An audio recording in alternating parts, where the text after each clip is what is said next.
Tuesday, December 1st, and time for your Barbados Today morning news update. Frontline workers will be honored for their work during the COVID-19 pandemic come January next year. Prime Minister Mia Mottley made the announcement in her address to the nation during yesterday's 54th Independence Day Parade and the National Awards ceremony at National Hero Square. She told those attending the event that government will table the necessary legislation to confer such honors and also amend the National Heroes Act. Our Parliament will have laid before it a special piece of legislation for the conferment of the Barbados Humanitarian Medal for all of our frontline workers in this country, regardless of where they fought. We also will amend the National Heroes Act in order to be able to ensure that we can confer more than one gold medal of achievement for extraordinary service in causes that literally have protected this country over the course of the previous year. When we passed that legislation, it was always contemplated that it would be conferred on one. But we must now recognize that this truly has taken a village not simply to build the nation, but to also protect the nation. And I look forward to a date in early January when we shall bring from the doctors, the nurses, the lab assistants, the lab technologists, the supermarket workers, the port officers, the customs, the immigration, the list too long to mention, but which we all know that have allowed all of us now to stand before this country today, comfortable that our future is still secure against the background of those who stood and protected us in this a moment of one of our gravest challenges since becoming an independent nation. Prime Minister Mottley also assured those who have been affected by job losses and have not been paid their severance that they will receive their money from the National Insurance Scheme. She, however, made it clear that government will recover those funds from employers. I ask those who believe that they are threatened or that they are compromised to recognize that this government will not leave you alone, will not leave you without voice, and will not leave you without seeing you. And even if it means that we must stand in the breach through the provision of severance to those who have been left out by their employers, rest assured we shall do so without blinking an eye, but we shall equally, without blinking an eye, recover the funds of the National Insurance Scheme from those who have failed to pay the 75% of the severance due to each and every worker. And why? Because this is who we are. We do not leave people standing on the side of the road. The Prime Minister also spoke on the issue of crime, and she said she is confident that law enforcement officials can arrest the worrying problem. I ask us to recognize that we must have the difficult conversations why violence does not achieve anything, be it violence of language or violence that is literally physical, and in particular, how we can set ourselves the target of wanting to reduce the number of persons who fall and lose their lives at the hands of other persons in this nation. Don't say it is not possible. I have lived long enough to see New York City, which was regarded as one of the worst places to visit 3 decades ago, be able to change its path with respect to the records of violence within its community. And I stand here today to say to you that I believe that from St. Lucie to St. Philip, from St. John to St. James, and everything else in and about and around that, that we can literally achieve the effort of wanting to remove the spectacle of gun violence and deaths from our community, because this is not who we are, and this must never be who we are. Opposition leader Bishop Joseph Atherley has called for more resolve to deal with the issue of crime, particularly gun-related crime. Atherley, who made the appeal during his Independence Day address, said crime constitutes a major threat to the country's national well-being.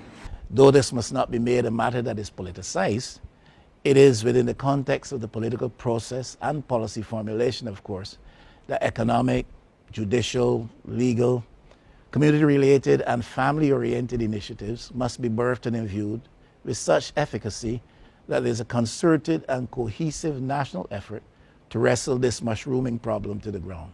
He also urged Barbadians to reflect and to get back to the basics of caring for the elderly and developing strong families. In this 54th independent year of our national development, there is too oft repeated evidence of systemic failure that allows too many of our elderly to fall through the cracks.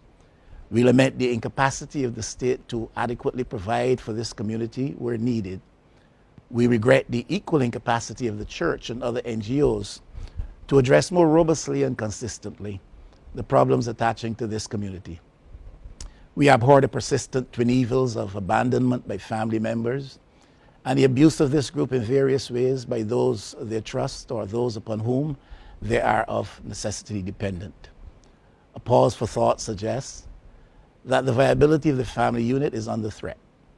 This threat emanates from the severe negative impact of a massive economic slide upon households.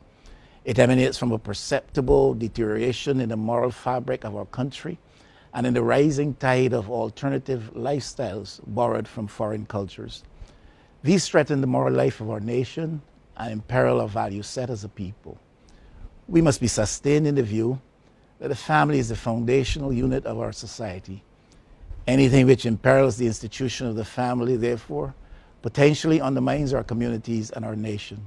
In other news, this Tuesday, regional carrier LIAT resumes a service to some Caribbean islands.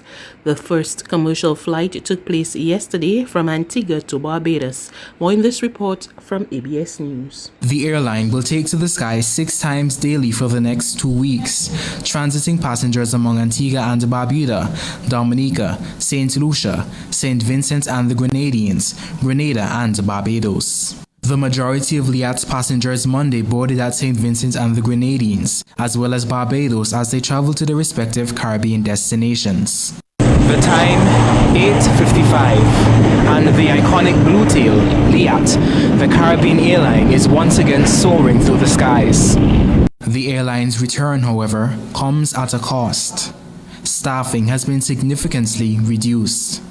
LIAT now employs an estimated 167 people, 12 of which are pilots, a stark contrast to the nearly 700 people it employed previously. There's regional and international news after this short break.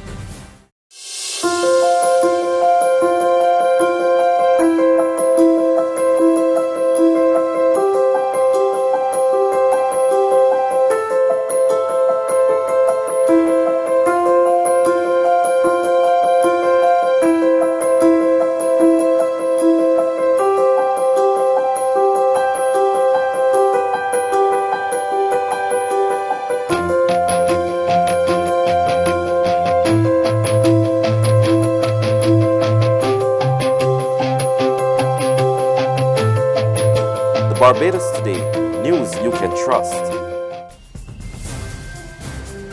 To news from the region, today is being observed as World AIDS Day, and according to this report from TV6 News in Trinidad, the world will not meet the global 2020 HIV target, and the Caribbean is lagging behind the global average. 90 was the global target for 2020, which meant that by this year, 90% of all people living with HIV would know their status, and 90% of those who know would be on sustained antiretroviral treatment.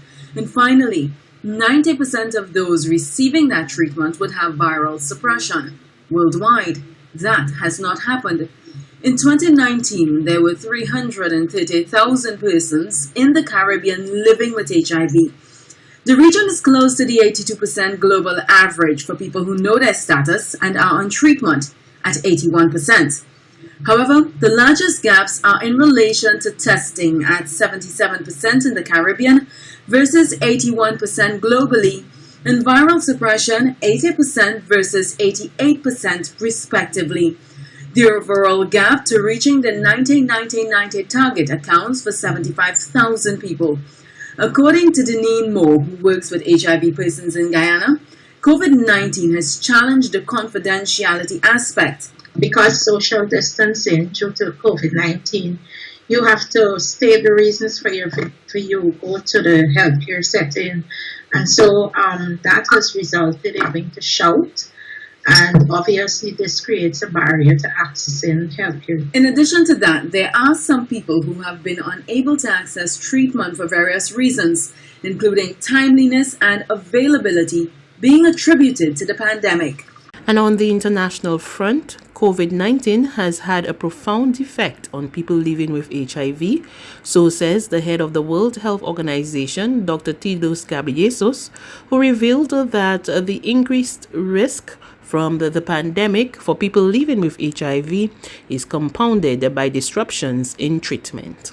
There is some evidence that people living with HIV may have an increased risk of severe disease and death from COVID-19.